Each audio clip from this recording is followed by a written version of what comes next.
The news. 6 p.m. is the time here at Radio Jordan Broadcasting from Amman.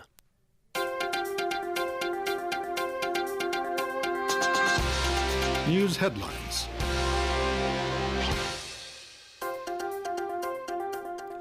In our news bulletin for this evening, the Lower House of Parliament resumes discussing the budget for 2019.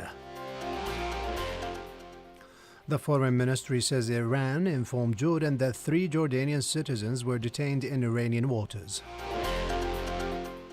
And Turkish-backed forces withdraw from the front lines with Kurdish-led fighters near Manbij in northeast Syria.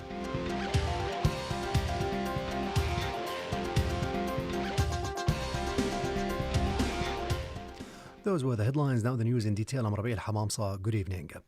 The Lower House of Parliament has resumed discussing the 2 bills of the state budget and the budget of government units for 2019 at its session chaired by Speaker Atif al-Tarawna. At the beginning of the session, Tarawna said that after the endorsement of 47 laws at 81 sessions last year, he said the Parliament continues effort to serve the national interest and to address obstacles facing citizens. The Speaker also added that this requires cooperation with the government to realize economic growth and launch a true partnership with the public and private sectors to create jobs and achieve development.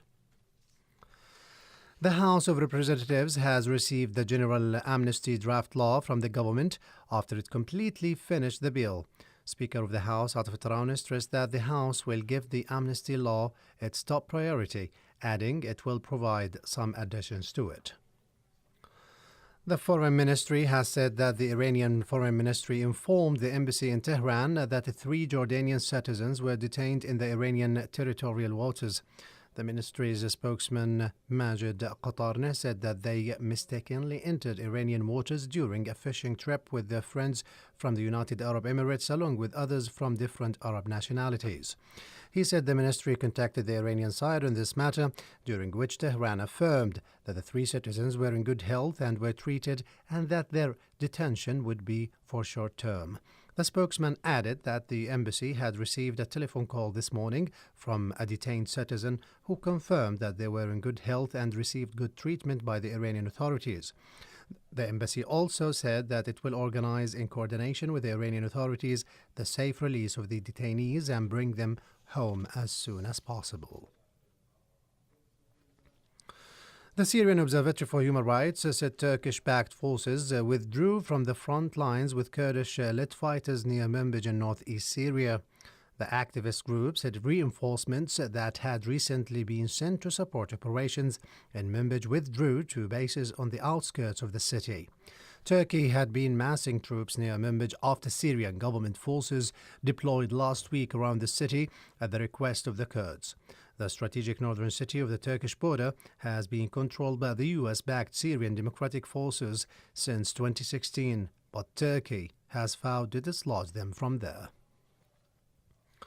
On the ground, clashes have broken out between 2 powerful insurgent groups in northern Syria, leaving at least 2 people dead. The Hayat Levant Liberation Committee linked to Al-Qaeda, the Nur al-Din Zinki group backed by Turkey, blamed each other for triggering yesterday's fighting in northern province of Aleppo. The government-controlled Syrian central military media says that Al-Qaeda-linked fighters captured 3. It also added that fighting is ongoing in the town of Deir Azza. The clashes are the first between the 2 former allies since they reached a deal to end similar fighting in October. The Houthi militias forcefully held more than 88 aid commercial and oil vessels and prevented them from entering the Hodeidah and a slave port of West Yemen. The Higher Committee for Relief explained that the Houthi militias seized the ships and prevented them from entering the ports during the period from May 2015 to December 2018. The Houthi militias also held hundreds of relief trucks and looted them in Hodeidah, Sana'a, Taz, Hajjah and Dhuhmar. In Russia, search crews have pulled more bodies from a huge pile of rubble at a collapsed apartment building, bringing the known death toll to 21.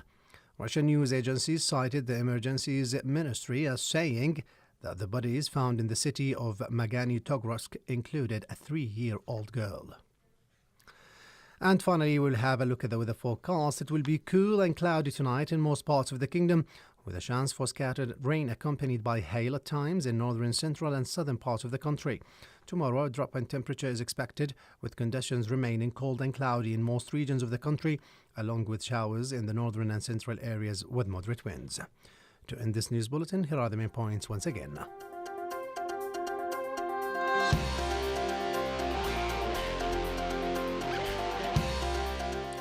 The lower house of parliament resumes discussing the budget for 2019.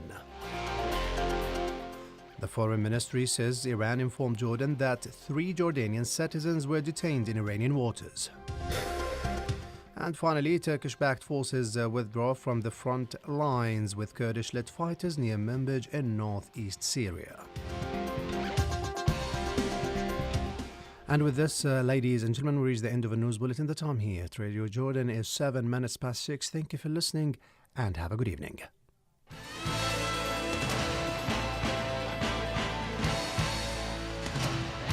Radio Jordan 96.3 FM.